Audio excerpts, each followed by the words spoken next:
皆さんこんにちは。Kiki's English Podcast へようこそ。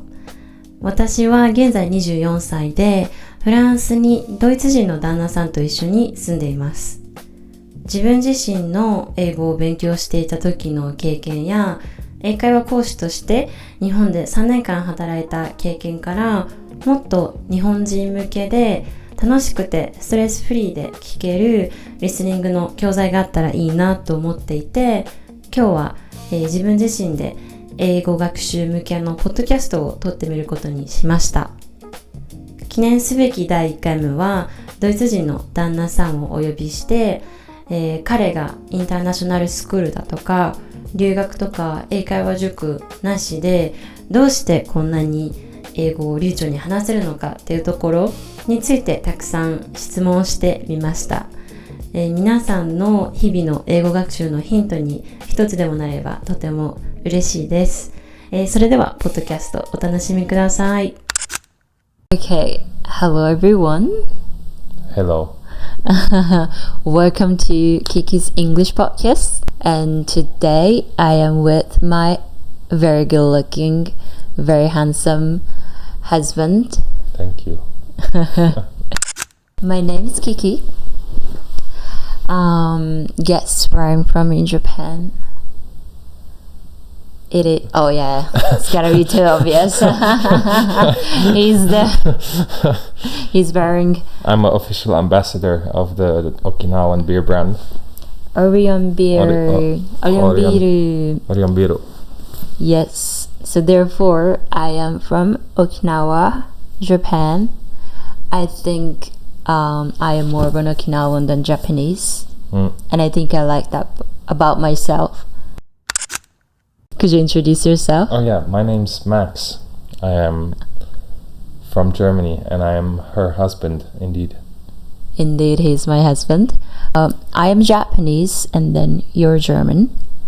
And this entire podcast channel would be in English. Yes. And I decided to start this one because I wanted to provide a sort of podcast in English, especially for Japanese English learners, so that they can use it for their listening practice. And I just thought that would be kind of nice to have our dialogue in sort of digital contents. The way we speak every day, because we do speak English to each other. We do speak English. We don't speak in English. We do speak another common language. Which is? French. Why? Because we live in France. Yes, so we are an international couple, Japanese-German couple living in France. Yep. Which I think is quite unique. Anyway. So the very first topic of this channel would be, why is Max's English so good? Why is my English so good? Do you want me to? Yeah, and then maybe explain? We can explain the level of the English we have. Yeah. So I am officially a C1 English speaker, whereas you have C2, which is the highest. Yeah, it's the highest you can get in an IELTS. I did the IELTS academic test and scored 8.5 out of 9. Yeah. Which equivalates to the native. To C2. Yeah. Which is not necessarily native. You're just bilingual. Like you have full language proficiency. Right. Like you can do anything a native speaker can do in the language. Right. Basically. Right. I think once the scoring goes A1, A2, B1, B2, C1, C2. Yeah. I think once you're above B2, it's really enough for most things. You can study in that language, you can understand it, you can speak to people. Right. And especially with the English language, I think what's important is to make yourself understood. It's not really about how correctly you speak. Yeah. Just being able to communicate that's the point of learning a language, So that definitely is. Yeah. I am something that Japanese people call junjapa, which means like a pure Japanese. That doesn't mean like my my blood is pure, but that means that I grew up only in Japan. Therefore, Right. I do not have a contact, like I do not have an English background. Yeah. So as someone that 준재파, Yeah. I studied really hard. When I was in high school, I bought so many English vocabulary books, grammar books. I didn't do any of that. I didn't do any of that. Especially my mom is an English teacher. I studied really hard. And I had opportunity to learn English for 10 months in America. So that's how I really improved my English level. So I wanted to know, like, how did you do that? I did not read in English. Mostly, it did start with school, to be honest. When I was second grade, I think we started doing English. So you're about 8 years old. I don't know what that is in Japan, if that's still second grade, but Yeah, it's the same. I basically started really speaking and learning good English by watching TV shows I liked. Right. Because for context, I grew up in Romania in the second part of my childhood. After I was 8, my parents moved there. And you don't get dubbed content. Like if you want to watch, so for example, I really like Top Gear. I like cars, and I really liked Top Gear. And when it would come on TV on Discovery Channel, I remember, you would basically get it with Romanian subtitles, but in English. Right. So really, even my accent now is a little bit of an imitation of that accent from Top Gear. So it's really like it becomes sort of necessary. Like even unintentionally, you pick up because you want to understand. Especially Top Gear, like a lot of it is jokes, or in general when you're watching movies, when you're watching. I used to watch a lot of stand-up comedy in English. Right. In order to get for it to actually be funny and for you to understand it, you have to have a level of really English. Good. So you start learning really fast. And then the thing is, all the music you consume in Germany also is probably in English. Like you listen to, I listen to rock a lot or stuff like that. So that's gonna be in English. So pretty much all the media you consume, if you live, at least when I was a kid, if you live in Germany or in Romania, it's gonna be in English. So you're kind of forced to learn a little bit. Right. So that could be maybe probably one thing that is really different from Japan. Yeah. In Japan, it's a little bit like France. Everything's gonna be dubbed into Japanese. Yeah. Germany is going to be like that for children's movies, for stuff like that. Like Harry Potter? I actually, even on TV, it'll be dubbed. Like Harry Potter Harry Potter spoke German when I was a kid. I mean, he spoke in Japanese when I was a kid. Yeah, it was weird. Now watching it, like I can't imagine it. I know. But yeah, it'll be dubbed, and I don't know if that's always good. I don't think so. Yeah. I think people should try to watch it in original language. Do you know how in Europe people that like anime, I'm not an expert, but they watch it in Japanese with subtitles because they think it's like more of because the acting is not, it won't be the same. Like a lot of the jokes in any English movie, like in Harry Potter or in Top Gear, they won't. If you have it dubbed, they won't. It wouldn't. It's not funny. Like a lot of jokes, something that comes from the culture the reference. Yeah. It won't. It won't really work. So you need to translate it, and it's not really the same. So you should watch it in the original language. It's better. Yeah. Okay. So that could be one thing. And what I also found it very interesting is that I know that a lot of German people speak very good English. I know a lot of Romanian people speak good English, but I just feel like your English is so much better than like average Europeans. And another thing is that like you never studied or lived in the English speaking country. I visited for the first time like 2-3 years ago. Yeah, you visited London a few years ago, and that was like your first time staying in English speaking country. Yeah. And I just don't know why. Like my Japanese brain cannot understand why is your English so good. It's because I got really used to speaking it from a young age. So I play video games quite a lot. Right. And a lot of the people I started playing video games with were native English speakers. They were from the UK or from the US and stuff. And then you have to, and then I think also the fact it's over a headphone and stuff, that makes it even more difficult to understand so you have to speak to each other, and then you just, naturally you get more. At the beginning it was really uncomfortable. I remember I do simulation racing games and stuff like that, and you have to speak to your teammates sometimes, or you just speak to people over voice chat and stuff like that. And at the beginning it was really uncomfortable. Like I was really I was really embarrassed to speak. Oh really? Yeah. I cannot imagine that. I was really shy, like to speak English when I was like this was when I was about 13.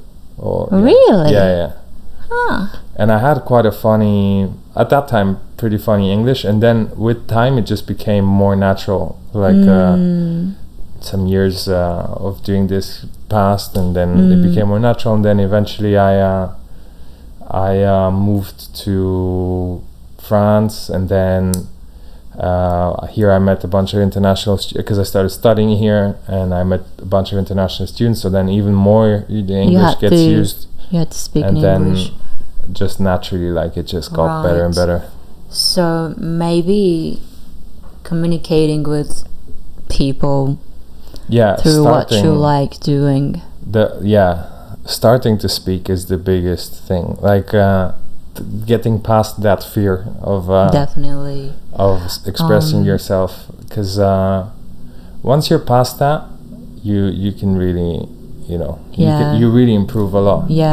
I feel like gaming would be like a great community to try to speak in English. Well, at the time it was probably not a good idea. Like I spent way too much time on video games and stuff. I kind of wish I would have concentrated on something more productive, but I don't know. But the result was really good English, so in the end it was something useful came out of it. But but then just in general, I think it's a little bit coincidence that I got to speak so much English. Like you're naturally in a more international environment. That wouldn't have happened if I had just lived in Germany my whole life. Interesting point. Okay, thank you so much for sharing. Since this podcast sort of is trying to provide sort of English learning materials, what kind of advices would you give to Japanese or English learners? Well, find something you enjoy. I think you enjoy watching. That's effortless to watch for you. Like definitely something you don't. You're not sitting there with the purpose of learning English. You're just watching, and watch it with subtitles. I'm sure you can do that on Netflix in Japan, or I don't know if you use the same streaming platforms as us, but whatever streaming platform you use, if you can get it with Japanese subtitles and watch the original audio in English. Right. That's good.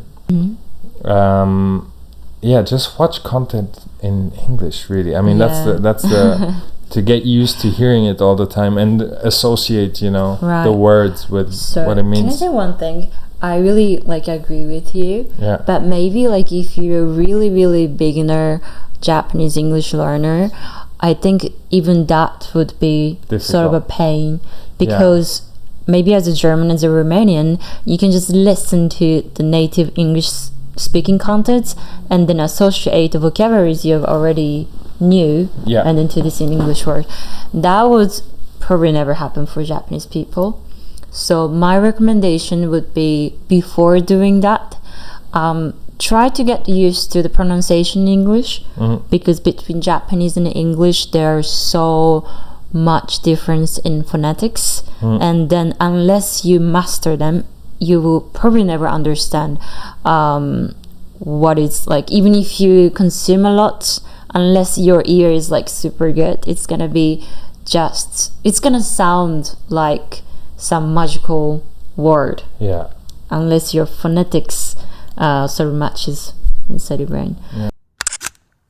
And then another thing I wanted to talk with you is more of like a mental barrier. As you said, you were shy when you were 13. Yeah. And then one of the problem for, I think, Japanese people would be that they feel like you're really embarrassed to make mistakes speaking in foreign languages. Yeah, well, that's a different attitude to language that I think in Germany we don't have as much. So, how to explain it? You know, I feel like you do get shamed if you're Japanese, if you speak a language badly. I don't know if it's the same for speaking Japanese. Like when you learn your own language, if you make mistakes in Japanese, you know how harshly people treat you. I'm not gonna go into detail as to why that is in Germany. I think it's because there's so many regional dialects in Germany, so everybody sounds different anyway. Like it's more accepted. Yeah, nobody sounds the same anyway. German people will disagree. They will say people are very harsh on you. Like people make fun of you if you have this kind of accent in German. Yeah, but it's a lot less harsh than it would be in France or Japan, I think. So the mental barrier thing is imaginary, because an English person or just an English speaking person from the UK, wherever, you know, they're not going to be surprised that you have an accent. Like it's the international language and they've heard many accents, and in their own country they have many accents, you know, like if I go to England and I drive 2 hours, they're not gonna sound the same as nobody sounds like people from the movies in England. Like if you ever visit, that's imaginary, because every actor is either some sort of American accent or from the south of England, like they're all from London, so nobody sounds like that anyway. That's a big myth. Yeah, that's a big myth. Nobody goes cheerio, like nobody does that. So it's really not, you shouldn't be afraid of mispronouncing or, having an accent. Like that's pretty normal to any, and no one's gonna make fun of you for that. Yeah. If they do, they're a very rude person. Very rude. Yeah, like they're not. You don't want to speak English to those guys anyway. So. But yeah, maybe as Japanese, it's really like in France. Like people make fun of each other, like among Japanese people. Yeah. So I remember when I was in high school, people sort of make fun of you trying and then fail. So I remember I had a little bit better accent than the other people because my mom was an English teacher and I was studying a lot. But I almost tried to hide like my good accent. Yeah. Because I was feeling like, oh my goodness, people's gonna feel this is too cringe. Like I'm gonna look like I'm trying too hard to sound like an American person. So that mentality really like stops you from being. I never experienced this. Yeah, that's really nice. Like I only got congratulated for my. Well, I'm not gonna be. This is not from a place of arrogance or something. Like, I was so good. No, but like, people won't jump to make fun of you. Like that's ridiculous. Why would you make fun for someone trying? I don't really, That's really nice. Culturally, I don't really. In other things, maybe, but I don't know if in English language in school. I'm trying to think, but I don't think that's ever in Romania either. I think. Concerning this aspect, if you're like too shy or if you feel almost scared to practice speaking in English, I would just recommend to find one person that shouldn't feel this feeling that you are scared or you're ashamed of making mistakes. That's how I always like improved my language, whether it's in English or it's in French. Yes, you just only need one person, and nowadays you can use an app. There's a language exchange app, there's even like a dating app. People often, if you want to date someone that speaks English, I guess. Yeah, and that could be one way to improve. Yeah. Or to make friends in general. Yes. You only need one person. You don't have to make a public speech in English. No. You just need one person that you feel safe enough to like open up in different languages. Like for me, it was the guys playing video games. And for me, it was my host family in America. And there will always be one person. Especially if you're in Tokyo or Osaka, there are so many foreigners that want to learn Japanese. So yeah, I hope you're gonna find this one nice friend that you can practice your English with. Okay, do you have any other advice? No. I can't think of one right now. Did you have a good time? I had a very good time. Do you think you want to do it again? I want to do it 50 times a day. Okay. So thank you for watching this channel. I hope you liked it. And please let us know if you have any requests, any thoughts, any comments. We'll be very happy to connect with you guys. So see you in next episode, I guess. Bye. It was fun.